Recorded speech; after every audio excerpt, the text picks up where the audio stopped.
Magpupulag-pulagan ka na lamang ba? Magtutulog-tulugan, gumising ka. Ito na ang oras para lumaban. Huwag kang umatras pag nasa katwiran.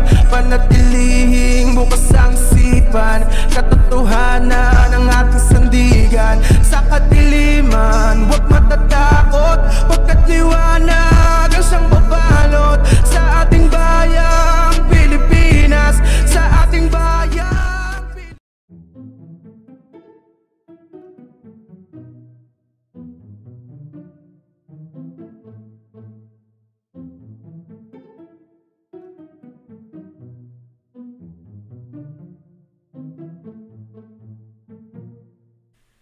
Okeks.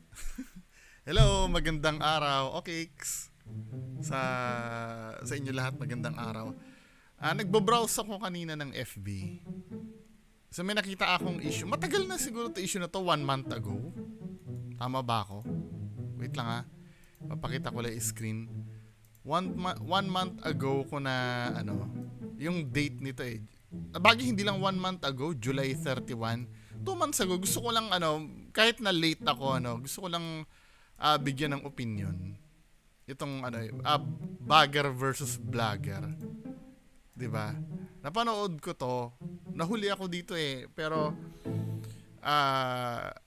anuhin pa rin natin, panoorin pa rin natin. Hindi namin problema kung maabusan kayo. Bakit? Sabi ika nga nila. Wait. Ang video na to ay galing kay Vince World. Sa FB po, kay Vince World. So, i-play natin.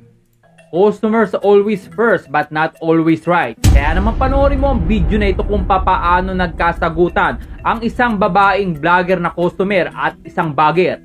Hindi namin problema kung maabusan kayo, okay? Hindi ako nagre-reklamo sa'yo, ikaw yung sumasagot. Ikaw yung sumasagot. Apply ka na? Oo, mag-apply na ako. May pera mo ko ng kuya. Apply na madam. Madam, apply na madam. Si Madam Hampas Lupa itong vlogger na to. Madam Hampas Lupa. Ano ba yung caption nito? Sabi ganun, kaya panoorin nyo, ang dami nagagalit sa video. Panoorin nyo ang ginawa ng isang vlogger na babaeng customer sa isang bagger, babaeng customer. Hindi namin problema na maubusan kayo ng plastic, okay? Mabagal ka naman talaga. So tingnan natin. Hindi, tinutulungan ko si kuya kasi ang tagal kanina pa ako naghihintay Sa kanila may hindi kinakamay lang ikaw, yan? Hindi, mahina ako Tapiling lang talaga yan sa kanya Tulungan mo din, uy.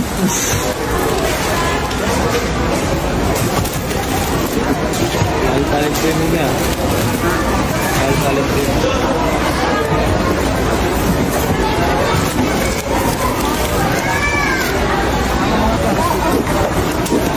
Magawa ka rin dito. Hindi ko nakita paglagay mo Hindi ko nakita paglagay mo. Next time po, back tayo dito. Alam mo kuya, dapat talaga kasi konti lang. Dun sa... Sabi gano'n, next time po.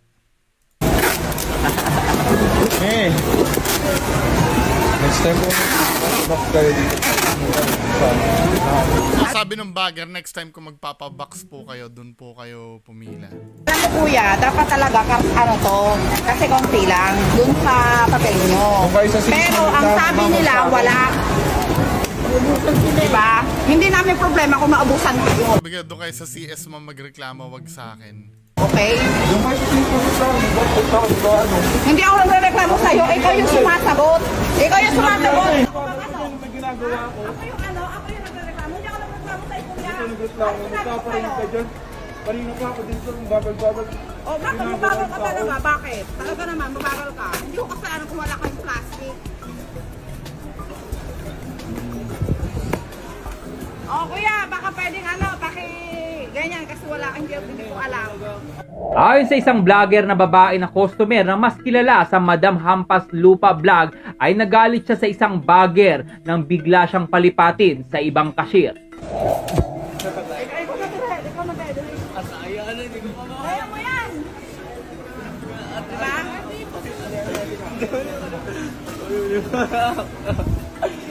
Hindi naman ako nagre-reklamo sa kanya eh. Bago ba siya? Nagdodroga ba yung mga tauhan niyo dito? Salamat nga tinutulungan siya, di ba? Visit?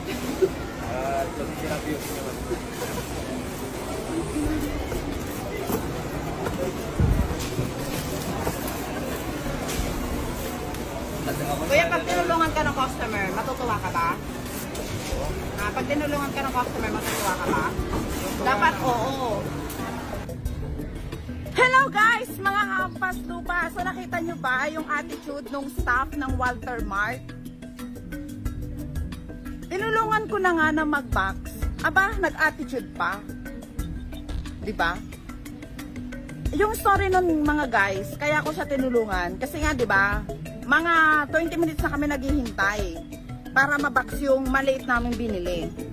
Pero, aba, sagutin ba naman ako ng kung gusto niyo nakabox yung mga ano niyo, yung mga dala-dala, yung mga pinamili niyo, dapat doon kayo sa kabila at pumila. Eh gago ba siya? Hindi naman kami ang nagsabi na pumunta kami doon para ipabox yung ano, yung binili namin. Pumila kami doon sa paper bag lang kasi nga ipapa-paper bag lang naman talaga namin yung mga binili namin dahil konti lang siya. 5 items ba yun? 6 items. Mga 5 to 6 items lang. So, paper bag din talaga yung gusto namin panlagyan. Eh, ang sabi sa cashier, walang paper bag. So, saan pwedeng ilagay? Eh, di sabi na lang namin, eh, di box na lang. Diba? So, kasalanan namin kung wala kayong paper bag. Tapos mag-a-attitude yung staff nyo na ako na yung gustong tumulong sa kanya, tapos mag-a-attitude pa siya. Pwede ba, Walter Mart, kapag mag-hire kayo ng staff, sana yung mga staff na mahaba ang pasensya at polite at may utak. Diba? Yung alam kung nambabastos o may pinapakita na masamang ugali sila ng mga customer bago sila mag-react ng ganon. Ayon sa nakuha nating impormasyon ay hindi na muling pumasok sa trabaho ang bagger pagkatapos ng pangyayari. Ngunit ayon naman kay Madam Hampas Lupa Vlog na isang customer ay handa siyang kausapin ang pamunuan ng supermarket upang pabalikin muli sa trabaho ang bagger. Kaya naman i-share mo na ang video na ito. Ikaw bilang isang Pilipino, ano ang masasabi mo sa ginawa ng isang babaeng customer na vlogger sa isang bagger? Ikaw na ang humusga. Well, i-comment mo na ang iyong reaksyon sa video sa baba. Mahilig ka ba na maglaro ng online? So, ang tanong dito, kanino kayo papanik? Doon sa kay Madam Hampas Lupa or doon sa bagger? Comment nyo sa baba, hihintayin ko. Kanino kayo papanig? Di na daw pumasok yung ano eh, yung tingnan natin yung ano yung mga comments dito sa dito sa video. 'Di ba? Kung kanino pumanig yung iba.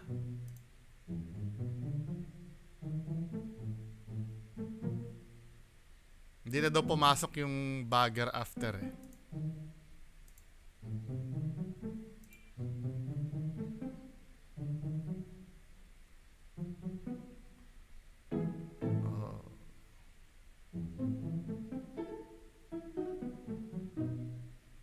May mga nakikita akong magagandang comment dito. Ay, ito, hindi pala maganda. Akala ko, na naman eh. Diba? Mali rin pala, akala ko maganda. Kasi sabi nito, naging cashier din ako sa malalaking mall based sa experience ko. Nakita ko once nakipagtalo ka sa customer, kung hindi ka terminated, end of contract ka na lang. Kaya sana isipin din nilang kapakanan ng mga empleyado. Kala ko una maganda na siya eh. 'Di ba? Ginagawang content ang pamamahiya sa kapwa. Iyo, kawawa ang bagger. Masasagot mo talagang ganyang customer. Ito. Kasi nakakaawa ang bagger daw eh. Pero ako, bago ako mag-opinion, gusto kong malaman nyo na ako ay nanggaling sa ganyang industry. Paulit-ulit ko naman sinasabi yan eh. 'Di ba? Supermarket, ilang years ako sa supermarket? Wait lang. 4 years supermarket. Then sa hardware, sa Ace Hardware. Basta total of 8 to 9 years ang experience ko. 'Di ba? Diyan sa ano na 'yan. Nag-handle ako ng supermarket. Punong-puno ng complaint 'yon. 'Di ba? Doon ko natutunan sa supermarket pa lang ako, nagka-conduct ako ng customer service training. 'Di ba? Then napunta ako sa Ace Hardware, naging customer service supervisor ako, then naging manager, customer service manager. 'Di ba? Ako yung nagti-train, pinapadala ako kung saan saang paulit-ulit ko naman sinasabi yan eh. Hindi, sinasabi ko lang po, baka mamaya may nasusuka na sa kadaldal ko noon Sinasabi ko lang sa inyo yung qualification ko para mag-opinion dito. Hindi ako basta nag-opinion dito na hinugot ko lang sa hangin. Based on experience ang ibabahagi ko sa inyo. Kanino ako kampe? Hulaan nyo kung kanino. Sa customer ako kampe. Period. However, meron ako ipapakita sa inyo dito na medyo hindi magandang ginawa ng customer. 'Di ba? Mamaya, ito ulitin natin ha, i-breakdown natin yung kung paano naging mali yung bagger. Ulitin natin ha. Salamat kay Sir Beans World ha. Pahiram na itong video nyo. Nasa public naman nilagay. Ulitin natin ha. Bakit? Sabi ika nga nila, customers always first but not always right. Kaya naman panoorin mo ang video na ito kung papaano nagkasagutan ang isang babaeng vlogger na customer at isang bagger. Hindi namin problema kung maabusan kayo, okay? Hindi ako nagre-reklamo sa'yo, ikaw yung sumasagot. Ikaw yung sumasagot. Apply ka na? Oo, mag-apply na ako. Kuya, pera mo ko ng kuya. Hamon nyo siguro to. Madam, apply yan, madam. Hindi, tinutulungan ko si kuya kasi ang tagal eh. Kanina pa ako naghihintay eh. Sa kanila may hindi kinakamay lang ikaw. Ano yan? Hindi, mahina ako eh. Oo. Di ba feeling lang talaga yan sa kanya eh. Tulungan mo din, uy.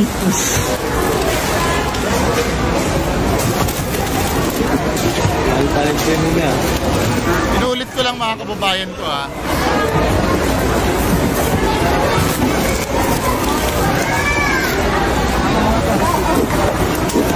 Ginagawa ko rin dito. Hindi ko nakita paglagay mo eh. Hindi ko nakita paglagay mo. Next time ko back tayo dito. Dito nag-start. Yung next time ko magpapabox po kayo, dun kayo pumila. Alam mo kuya, dapat talaga kasi konti lang dun sa papel nyo. Pero ang sabi nila wala. Dito nag-start ang problem, 'di ba? Dito okay na eh. Okay na 'to. Medyo pasensyoso naman si Madam Hampas Lupa dito. Hindi ko nakita paglagay mo eh. Hindi ko nakita paglagay mo. Ha? Ako ha? Next time ko back tayo dito. Next time ko magpapabox kayo dito, doon kayo pumila. Alam mo kuya, dapat talaga Maganda naman pagsasabi niya, alam mo kuya. kasi konti lang dun sa papel nyo. Pero ang sabi nila Boom! Doon nag-start. Doon kayo sa CS magreklamo, doon nag-start. O tanungin ko kayo, sino mali ngayon? Ewan ko kung papaboran nyo pa rin si customer ang mali doon. Di ba?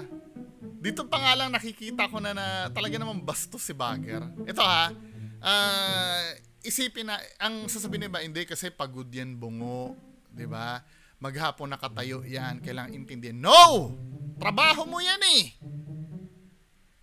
Di ba lahat ng profession, paulit-ulit ko naman sinasabi dito, lahat naman ng profession na pinapasok nyo, dapat alam nyo ang mga dapat problemahin doon sa trabahong yon.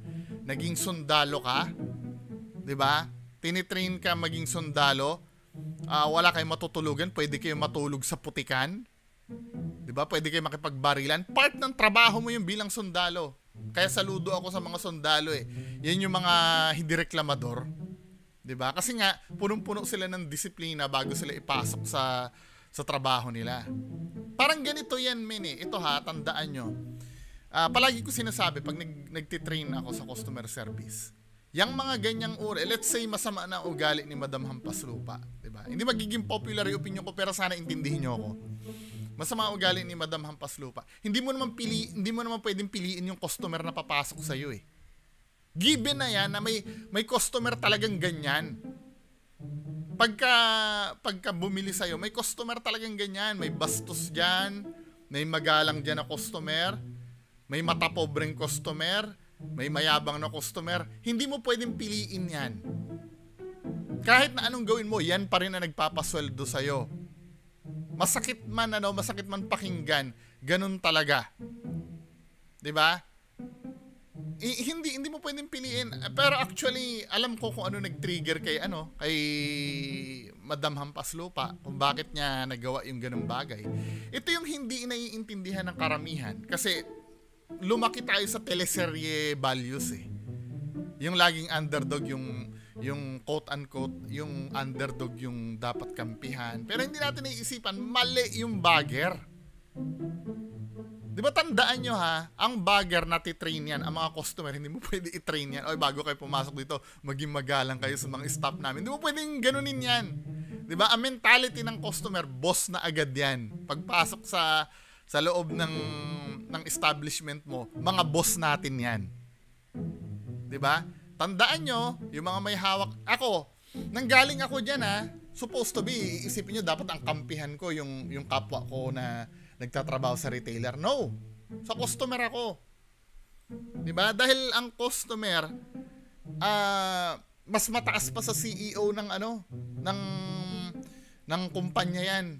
Alam niyo kung bakit? Kayang-kaya niya magtanggal ng trabaho kahit kanino.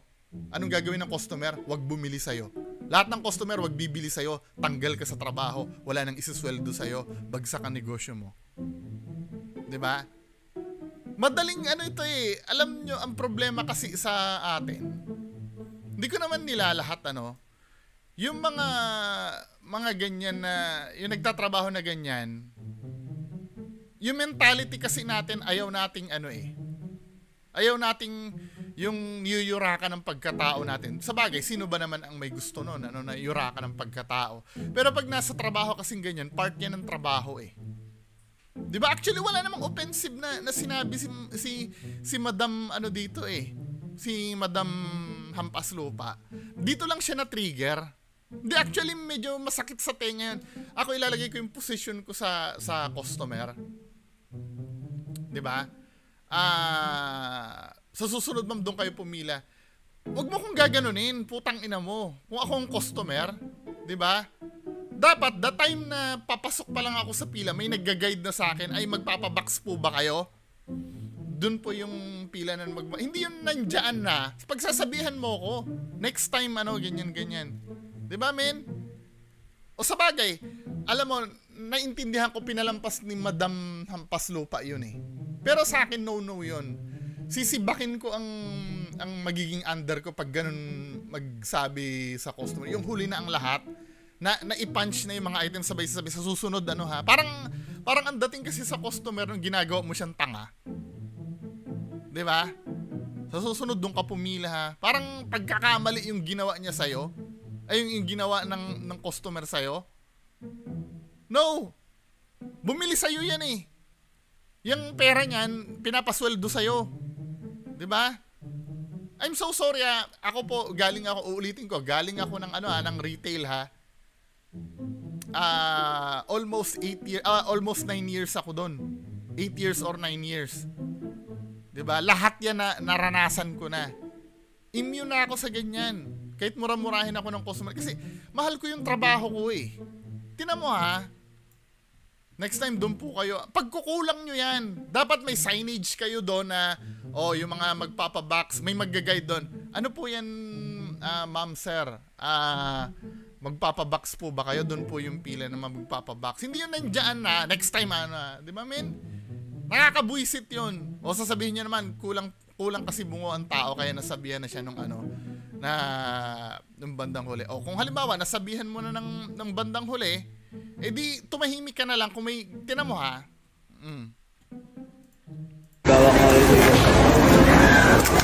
Hindi ko nakita paglagay mo eh. Hindi ko nakita paglagay mo. Next time po.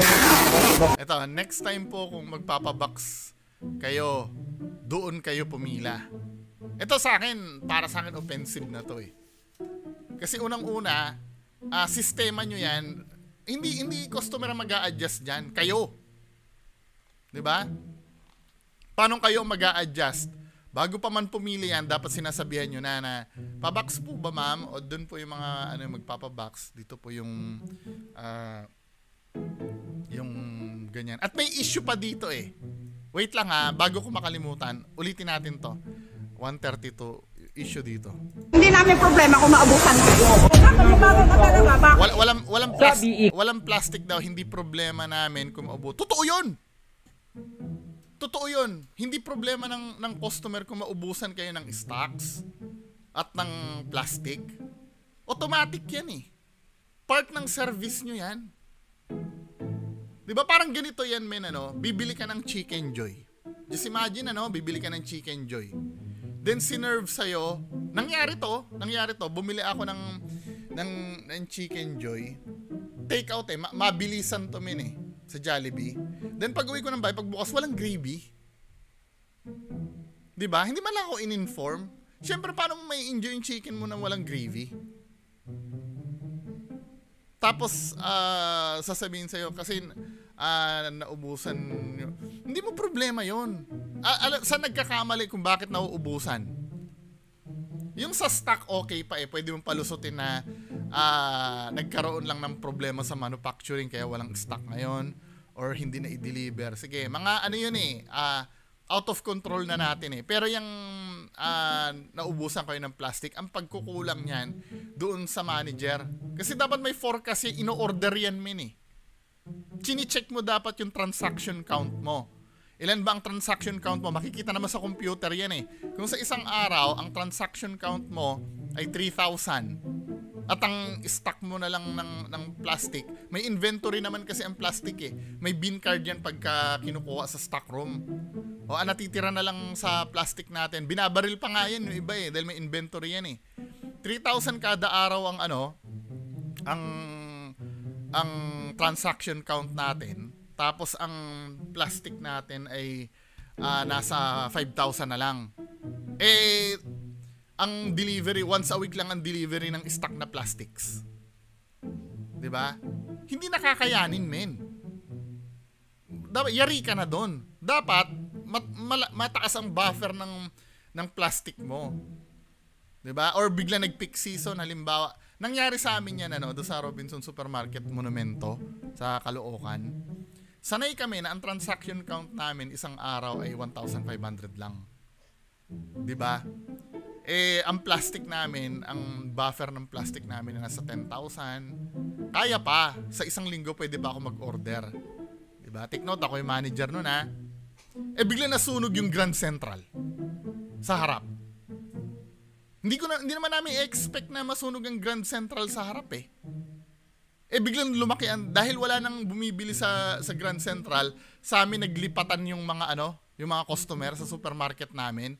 From 1,500 na transaction count namin kada araw, pumalo siya ng 7,000. 'Di ba? Yung plastics namin pang isang linggo lang nung 1,500. Nagigets niyo ibig ko sabihin? 'Yon, mga hindi maiwasan 'yon. 'Di ba? Anong ginawa namin doon? Karton lang katulad niyan, karton yung ginamit namin, 'di ba? Hindi na iiwasan yung mga ganong bagay. Pero yung ganyan normal routine, may may proseso yan Hindi talaga kasalanan ng customer na mawalan sila ng plastic. Kasalanan niya ng management. Pinabayaan nila. Hinihintay muna nilang maubos bago mag-order uli ng plastic. 'Di ba? Ang dinidelegate yan kadalasan cashiering manager kasi sila yung nasa checkout 'Di ba? Cashiering assistant manager. O ma'am, tingnan mo yung plastics nyo ha. Sabihin nyo sa akin kung para for approval ko, maka-order na agad. Ganun yun, men. Ganun yung proseso niyan. Alam mo kung ba't ang Walter Mart kasi, Walter Mart to under na ng SM umbrella yan. Tumatanggap na ng advantage card yan eh. So yung SOP niyan, SOP na ng pinagtrabahuhan ko dati. 'Di ba? Hindi kasalanan ng ano yan. Then balik tayo dito Next time po, back kayo dito. So, okay lang naman ang usapan nila nung part na to. 'Di ba? Alam mo kuya, dapat talaga. Ito, alam mo kuya, kalmado naman si ma'am eh. Kuya nga ang tawag. Alam mo kuya, ito yung nakapagpa-trigger kay ma'am. Kasi konti lang dun sa papel nyo. Pero ang sabi nila, ang bastos men. Kung ako on the spot ko, sisibakin yan eh. Di ba pag nagrarant si customer kahit nonsense, huwag mo sasagutin ng ganon. Kung may problema ka sa bahay nyo, huwag nyo dadalhin sa trabaho. Gigil na gigil ako sa mga ganyan. Talaga sinisibak ko talaga pag ganyan. Sagrado sa akin talaga ang customer service. Pagka na kahit pasabihin mong walang hiya din si customer tapos ganyan sumagot. No, hindi pwede. Kaya nga sabi na itong isa yung isa nag-comment. 'Di ba? Ayon, saan ba yun? Hindi pala. At sabi niya itong isa, pakita ko sa inyo. Nakikita ba? Ayan naging cashier ako sa malalaking mall at based. Sa experience at nakita ko, once na nakipagtalo ka sa customer, kung hindi ka terminated of contract, endo ka na lang. Kaya sana naisip din nilang kapangalan ng mga empleyado kaya nire-required ang eco bag para sa convenience. Walang connect yung sinabi ni ate. 'Di ba? Pero totoo 'yun. Bawal kasi makipagtalo eh. Kung problema ng store nyo, apologize. Kahit pa bastos yun si customer. I'm so sorry po, ma'am. Hindi na po mauulit. Wag po kayo magsasawang bumili sa amin ha. Mga ganong Then doon ka magwala. Pagka nandun ka na sa backstage, doon ka na. Kaya nga nung nasa Ace Hardware ako, nagpalagay talaga ako ng punching bag doon eh. 'Di ba? Basta pigilan mo pagdating mo doon sa loob, sumuntok-suntok ka doon sa punching bag. 'Di ba? Wala kayong magagawa, trabaho natin 'yan eh. Bilang nasa retail, 'di ba? Huwag niyo kung sasabihin, hindi mo pa kasi naranasan. Maniwala ka, naranasan ko lahat. Naranasan ko lahat. Kahit body contact na galit na galit sa akin customer, naranasan ko lahat. Maniwala ka sa akin. Kaya qualified ako magsalita dito. Diba? Hindi namin problema kung maabusan kayo, okay? Hindi ako nagre-reklamo sa'yo, ikaw yung sumasagot. Ikaw yung sumasagot. Wala akong pakialam kung may ginagawa ka. Putang ina naman talaga tong tong bagger na to eh. Nabubuisit talaga ako eh. Sorry ha. Kung kayo ay maawain sa ganyan, ako hindi ako maawain sa ganyan. Hindi pwede yan, man. 'Di ba? Ano ba ang nawala sa bagger? Yung pride niya lang naman eh. Hindi dapat ganon. Man, ano ba? Yung customer na yan, kay bastos man yan, given na yan. Ikaw yung natitrain dyan eh. Hindi naman yung customer ang natitrain sa store nyo eh. Alam mo kung ano nangyari, alam mo magandang ginawa mo dito, tumahimik ka na lang sana eh. Maganda naman ang pakikipag-usap sa'yo eh. Kasi konti lang, dun sa papel nyo. Pero ang sabi nila, wala. Nat mo eh. Kahit di naman akong kakatin mo niyan, mababastusan din ako sa'yo eh. 'Di ba? Ano ba naman yung yung dumaldal-daldal lang sa tabi? Matatapos na 'yan oh. Pagka umalis na 'yan, wala na. 'Di ba? Wala nang issue. Diba? Hindi namin problema kung maabusan kayo, okay? Hindi ako nagre-reklamo sa'yo, ikaw yung sumasagot. Ikaw yung... Di ba naman bobo rin to, qualified ka rin pagbigyan ng reklamo kasi staff ka dyan. Di ba? Isisettle lang yung problema sa customer service. Di ba, men? Ignorante din ng vlogger. I'm so sorry baka may magalit sa inyo sa akin. Hindi talaga ako kampi doon sa vlogger. Sana naiintindihan nyo ako. Ay, sa vlogger, sa vlogger pala. Ano may ginagawa ako? Ako yung nagreklamo. Hindi ako nagreklamo sa ikuya. Ito nagreklamo. Nagpaparingit ka dyan. Kanina pa ako dito ng bagal-bagal. Oh, bakit mabagal ka talaga? Bakit? Talaga naman, mabagal ka. Hindi ko kasalanan kung wala kayong plastic. Oh, kuya, baka pwedeng ganyan kasi wala, hindi ko alam. Ayon sa isang vlogger na babae na customer na mas kilala sa Madam Hampas Lupa Vlog, ay nagalit siya sa isang bagger nang bigla siyang palipatin sa ibang cashier. Tingin ko hindi yun yung dahilan kung bakit siya nagalit eh. Yung kinat siya. 'Di ba? Pero siguro yun na lang ang nasabi niya, ano? Sabagay, kahit ako din. Kaya mo yan! Diba? Tignan mo yung mga kasamahan niya. Ako feel ko kahit busit na yung mga kasamahan niya, hindi pumapalag. 'Di ba? Yan naman kasi minsan ang attitude natin. Hindi kasi ako pinalaki ng magulang ko. Kasi na para sigaw-sigawan lang. Hindi ako pinalaki ng magulang ko para ako ay paringgan lang. Eh putang ina mo, di wag ka magtrabaho, sa bahay ka lang. Di ba? Bakit yung mga dakila nating sundalo ba, pinalaki ba ng magulang nila yan para barilin lang sa ulo? Tanga pala tong bagger na to eh. Hindi naman ako nagreklamo sa kanya eh. Gago ba siya? Nagdodroga ba yung mga takuhan niyo dito? Salamat nga tinutulungan siya, di ba? Visit. Duda ko dinismiss yun, hindi yan nag-awol. Dinismiss yun. Or dinismiss siya, din nag-awol na.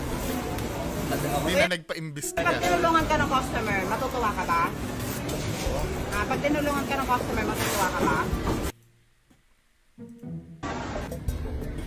Hello guys, mga Hampas Lupa. So nakita nyo ba yung attitude ng staff ng Walter Mart? May nagsasabi, yung do sa privacy, privacy issue na may permiso ka bang videohan yung vlogger. Well, ibang usapan yun. 'Di ba? Ibang usapan yung privacy na yun. Pwedeng mali si Madam Hampas Lupa doon. 'Di ba? Pero ang pinag-uusapan natin dito, yung pinagmulan ng gulo. Ibang usapan 'yun, ibang topic 'yun. Andito lang ako sa dito sa tsaka ito yung nakita kong problema 'di ba nagrarant siya. Ito okay lang to. Tinulungan ko na nga na mag-box. Okay yan, Pero nagagalit na yan. Sagutin ba naman ako ng kung gusto niyo nakabox yung mga yung mga dala-dala, yung mga pinamili niyo, dapat doon kayo sa kabila at pumila. Gago ba siya? Hindi naman kami ang nagsabi na pumunta kami doon para ipabox yung binili namin. Pumila kami doon sa paper bag lang kasi nga ipapa-paper bag lang naman talaga namin yung mga binili namin. No, valid yung ni ma'am. Valid yung ni ma'am. Ipapa-paper bag. Wala kang paper bag, 'di ba? Yung tinutukoy na plastic doon kasi nasanay tayo na when you say plastic, yun nilalagyan, 'di ba? Pero ang totoo paper bag, wala na kasi yatang plastic niya, 'di ba? Binan na sa ibang lungsod. 'Di ba? Naiintindihan ko si ma'am doon na wala kang plastic kaya naging box na lang. Hindi naman pala niya gustong i-box eh. So doon sila pumila. Binax nga. 'Di ba? Another problem 'yun ng Walter Mart. Hindi sila nag-aalaman. 'Di ba? Wala nang paper bag, ba't mo ko papipilay? Gusto ko nga paper bag lang. Kaya nga dito ako pumila. Tapos binax nyo. Hindi lang siya. 5 items ba yun? 6 items. Mga 5 to 6 items lang. So, paper bag yung talaga yung gusto namin paglagyan. Ang sabi sa cashier, walang paper bag. Di ba? So, saan pwedeng ilagay? Sabi na lang namin, box na lang. Di ba? So, kasalanan namin kung wala kayong paper bag. Tapos yes. Yung staff nyo.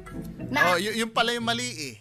Wala naman pala talagang paper bag eh. Ang gusto nila ipa-paper bag, binax. Tapos, pagsasabihan mo na doon kayo pumila. Pero dito dito nagkaroon ng problema si Madam Hampas Lupa. May nakita ako isang video dito. Kasi hindi kumpleto yan eh. Ito yung isang video. Diba yung attitude ng staff ng Walter Mart? Tinulungan ko na nga na mag-box. Aba, nag-attitude pa. Diba? Yung story ng mga guys, kaya ko siya tinulungan. Kasi nga, diba, mga 20 minutes na kami naghihintay para mabox yung maliit namin binili. Pero, aba, sagutin ba naman ako ng kung gusto niyo nakabox yung mga ano niyo, yung mga dala-dala, yung mga pinamili niyo, dapat doon kayo sa kabila na ganun pumila. Eh gago ba siya? Hindi naman kami ang nagsabi na pumunta kami doon para ipabox yung ano, yung binili namin. Pumila kami doon sa paper bag lang kasi nga ipapa-paper bag lang naman talaga namin yung mga binili namin dahil konti lang siya. 5 items ba 'yon? 6 items. Mga 5 to 6 items lang. So, paper bag din talaga yung gusto namin paglagyan. Eh ang sabi sa cashier, walang paper bag. So, saan pwedeng ilagay? Eh di sabi na lang namin, eh di box na lang. 'Di ba? So kasalanan namin kung wala kayong paper bag. Tapos mag-attitude yung staff nyo na ako na yung gustong tumulong sa kanya, tapos mag-attitude pa siya. Pwede ba Walter Mart, kapag mag-hire kayo ng staff, sana yung mga staff na mahaba ang pasensya at polite at may utak. Good. Tama 'yan, tama. 'Di ba? Yung alam kung nambabastos o nang may pinapakita ng masamang ugali, sila ng mga customer bago sila mag-react ng ganun. Ang pangit ng ano niya, ang pangit talaga niya. Sobrang niyang pangit. Pangit yung ugali niya, ang pangit pa ng mukha niya. Dito nagkaroon ng problema. 'Di ba? Dito naman nagkaroon ng problema. Dapat doon na lang tayo sa issue. 'Di ba? Kaya nga sinabi ko sa iyo, may pagkakamali din si customer. Okay na yung pinaglalaban mo, men eh. Kampi na tayong dalawa eh. Pero pagdating doon sa pangit ng mukha, wala. Hindi, so far, yun lang naman nagkaroon ng problema sa kanya. Ano? Dapat hindi niya nanilait. Naiintindihan ko yung galit niya bilang customer. Diba? Inintindi ko eh. Nanggaling din kasi ako sa ganyan eh. Mape-prevent naman talaga yun eh. Kasi unang usap nila doon, okay na eh. Okay naman eh. Diba?